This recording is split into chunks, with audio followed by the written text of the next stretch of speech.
essentials reverse. Justin, come here. So, you're down. He's gonna work on the best. God, my jiu-jitsu is half as good as Justin's. I'm telling you, it's a priceless benefit to be called here and to feel just what it's supposed to feel like. And I'm not really like, you know, but the pressure, you learn a lot from. Passing guard. What is passing guard? Okay, I need to get past his feet, his knees, okay, hips, okay, hands, elbows, chest, and get to the head. Okay, so the thing is that his first line of defense are his feet. Second line of defense are his knees. Third line of defense, elbows. Fourth is hands. Okay, so you have to be able to use them. You don't have to use them in that particular order, but typically it's probably best to use feet and knees first instead of hands. Otherwise, you're gonna get passed. Okay?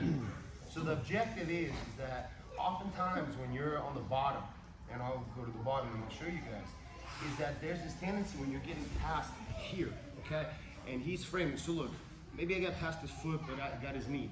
Where should you put your hands? There you go. Okay? Oftentimes, there's this tendency that when your hands go on the top person's body, you grab. So oftentimes you grab. Grabbing typically means pulling. But you have to understand, there's a time when you pull, there's a time when you push, there's a time when you frame. Because the more I pressure, and get past his knee here, I'm not quite past his leg. This is the time for him to frame, to push, and move his hips out. Hips, shoulders, and get his knee in there. Okay, take this foot, put it on my hip, and recompose your guard to center or close guard. Okay, it's very important that you guys understand that when my guard is getting past here, okay, I need to block him here, and I need to begin to create frames. And I'm constantly trying to create obstacles with my feet, okay, and with my legs and my hands. Whether my hand goes here, okay?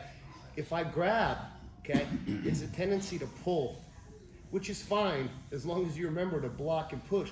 So as he slowly is passing here, so he got past the foot here, and I'm constantly moving myself in a position where I can recompose the guard and immediately go into an open guard that I've already understood works from that position, okay? So as he's here, so he's getting past my foot right there, but see I'm blocking here, and then my foot goes right here. I can have it here, okay? But the problem is that I get stuck in a situation where his forward pressure is gonna pin me, and the more he pins me flat, yes, the worse it is for me. But if you notice here, I'm able to block here, block here, and again get the foot in, and then begin to already create an open guard scenario. When you're getting past on the ground, and he's passing here, and he's passing here, I need to create frames here. So even if his knee gets past, and he cuts that knee right there, go.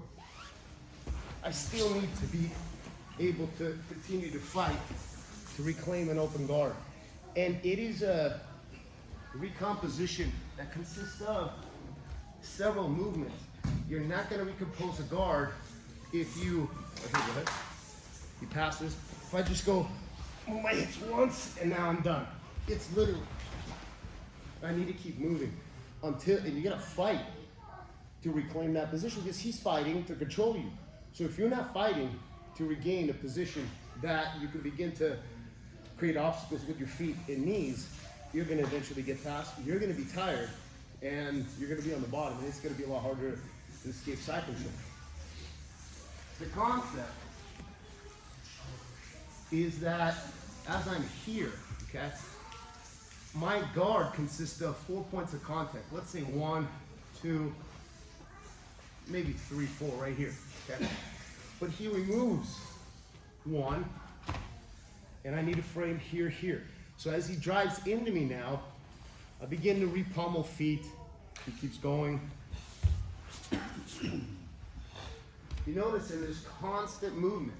So if he keeps going this way, here, and I still get here. This is a good one here.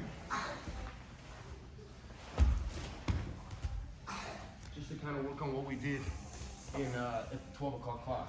So what I want you guys to do is to connect multiple movements and to move yourself on the mat. The mat movement consists of feet, hips, shoulders, feet, hips, shoulders.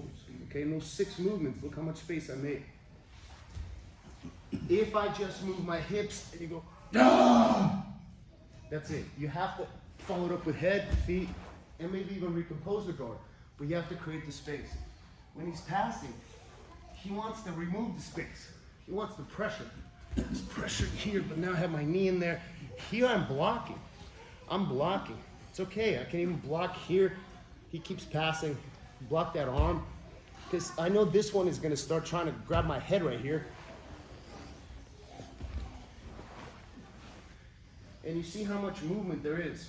So what I want you guys to do, first and foremost, is to use feet, hip, shoulder movement, and to recompose the guard. Recomposing guard means basically your feet go back on the hips and you get your grips. Whether it's feet on the hips for those of you who are beginning, or maybe a de la Riva hook, control here, and so forth. Because with this, you can begin to lift him and have a very good control. So as he begins to pass, you see that right there? Feet, hips, shoulders, push the head, and recompose the guard. So just working cooperatively together, you move back into guard recomposition. And ideally, you want to get on your knee. You want to get feet on his hips, let's say, as just a point of reference. And you got to get grips. I see a lot of this, where this hand is waving, or back here, or back here. Just grab something. It doesn't matter what. Something is better than nothing, but something specific is going to be better than something that's better than nothing. All right, so I just want you guys to recompose, and as he's passing, move your feet, hips, shoulder, feet, hips, and immediately go into some sort of change of position, because what are you going to do? I can wait to hit that sweep, or I can transition into sweep through the movement. So you don't want to wait too long. So you want to eliminate thinking, and you want to be able to react. So you're not thinking. You think, you're going to be late. You're going to be late, you're going to have to push and use muscle, you're going to tire out. So let's do that. 1, 2, 3. So recompose. Speaking my language. bunch of little seeds. Speaking my language. No thinking.